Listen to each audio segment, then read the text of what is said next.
So for today's video, sobrang excited kong i-share sa inyo yung unboxing ko na tong Cardcaptor Sakura set from Perfect Diary. And also, I'll be sharing with you my first impression review ng mga iba pang products na pinadala nila sa akin. And please watch and don't skip until the end of the video kasi meron akong surprise para sa inyo. Alright, so this is the limited edition Cardcaptor Sakura set by Perfect Diary. And guys, grabe yung feeling ng excitement and happiness nung nakita ko pa lang yung box. Grabe, ang ganda-ganda niya. So this retails for 2,029 pesos and you will get an eyeshadow, blush, and highlighter palette, a pressed powder, lip cream, and earrings. And meron din siyang kasama ang Cardcaptor Sakura stickers. So let's start muna with the palette. It comes in this cute baby pink cardboard type of packaging with embossed and metallic print. And then when you open it, meron na siyang mirror and 6 shades of eyeshadow. It's a mix of glitter, matte, and shimmer shades. Then meron din siyang kasamang blush and highlighter.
Okay, so for the kilay, we have here the smooth dual-ended eyebrow pencil in dark brown. This is 288 pesos, guys. May spoolie na siya and then yung retractable pencil sa other side. Gusto ko yung formula nito, guys, kasi hindi siya waxy and okay din yung pigmentation niya. Sa shade naman, sa swatch, parang meron siyang reddish undertone. Pero nung pag-apply ko naman sa kilay ko, okay naman, hindi naman siya halata. Gusto ko din yung shape ng pencil kasi madaling mag-drawing ng eyebrow.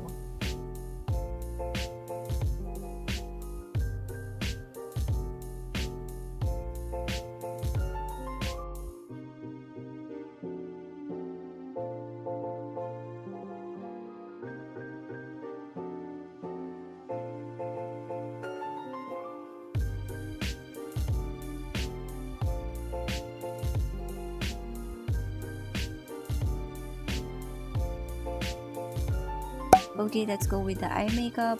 By the way, guys, you can buy this palette individually for 519 pesos. For my crease, I'm going to use Mystery, which is the darkest shade dun sa palette. I'm going to diffuse the color and then pull it outwards dun sa outer corner ng eyes ko.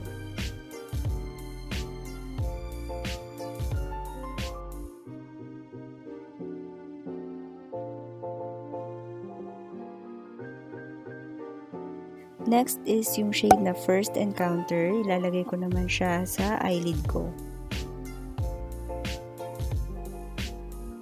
Then, I'm going to top that off with the glow. Don't expect, guys, na sobrang pigmented na tong palette na to. I think this palette aims for a natural looking eye look or makeup look only. So, perfect siya sa mga beginner kung hindi pa kayo marunong mag-eyeshadow, hindi siya nakakatakot gamitin kasi hindi overly pigmented yung eyeshadow. At dahil hindi pa ako satisfied dun sa pagka-shimmer niya, I'm going to apply the metallic shade Sakura Blossom. In-apply ko pala siya, guys, using a wet brush para mas matingkad yung kulay.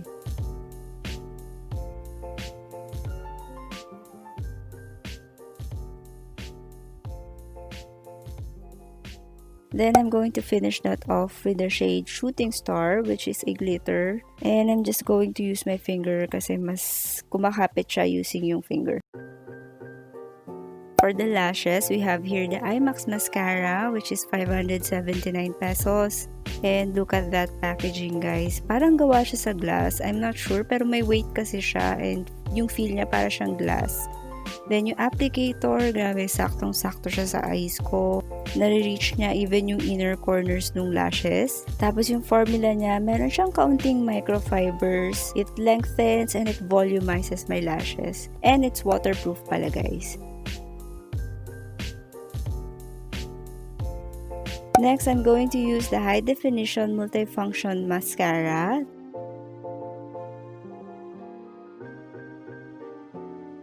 Ilalagay ko siya sa aking lower lashes. Grabe yung magic na to, guys. Mukha akong walang lashes. Pero nung in-apply ko to, hindi ko akalain na meron pala akong lashes dun sa outer corner. Grabe, napahaba talaga niya.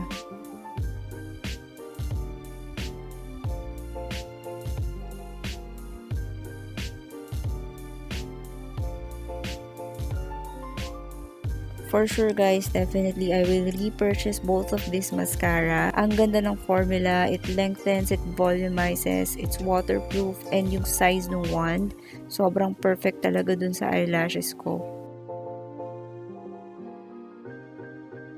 To set my under eyes, I'm going to use this soft matte finishing powder in the shade 01. This is 439 pesos at syempre nakuha na naman ako ng napaka-cute na packaging. Pero syempre mas importante pa rin yung formula ng product. Meron siyang print dun mismo sa powder niya, guys. Yung texture niya napaka-buttery, it's smooth, very finely milled tong powder na to. Mukha din siyang maputi, guys, pero light lang yung coverage niya once na binlend mo.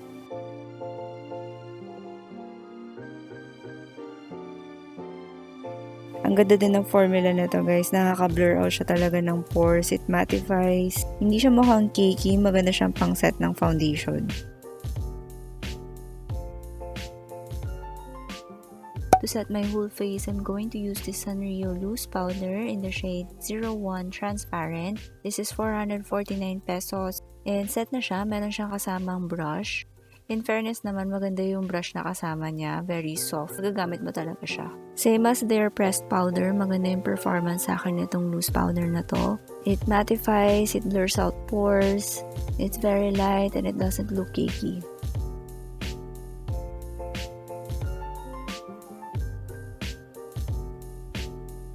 For the blush, babalik tayo dun sa Star Crystal Eye and Cheek Palette. This is the perfect peach for me, guys. Ang ganda ng shade na tong blush na to.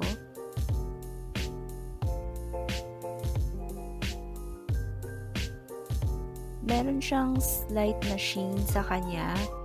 So, it gives that healthy looking glow sa skin.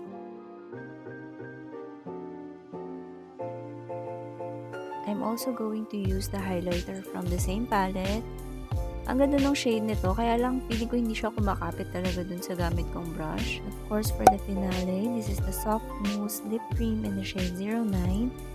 This is 339 pesos. And it comes in this acrylic tube with baby pink ombre shading. Tapos may print ng mga symbols ni Cardcaptor Sakura. And it has a doe foot applicator. Yung formula niya, it's a soft mousse na merong silicone texture sa kanya and flat matte yung finish niya. Yung shade niya, guys, ang ganda ng pagka-peach niya. Medyo meron siyang pinky undertone sa kanya, pero grabe, sobrang ganda. Napaka-flattening sa skin tone ko.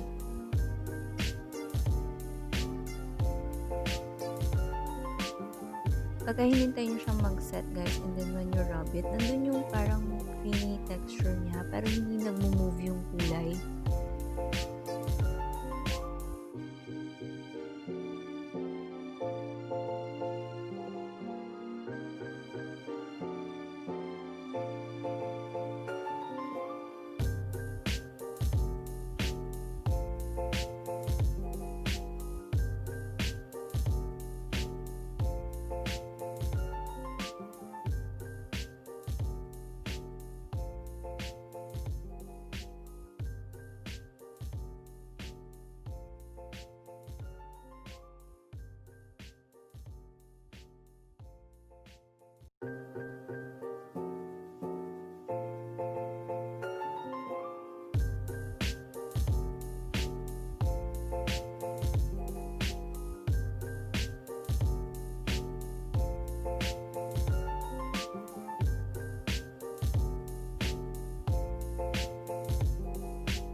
Alright, so this is the final look, guys.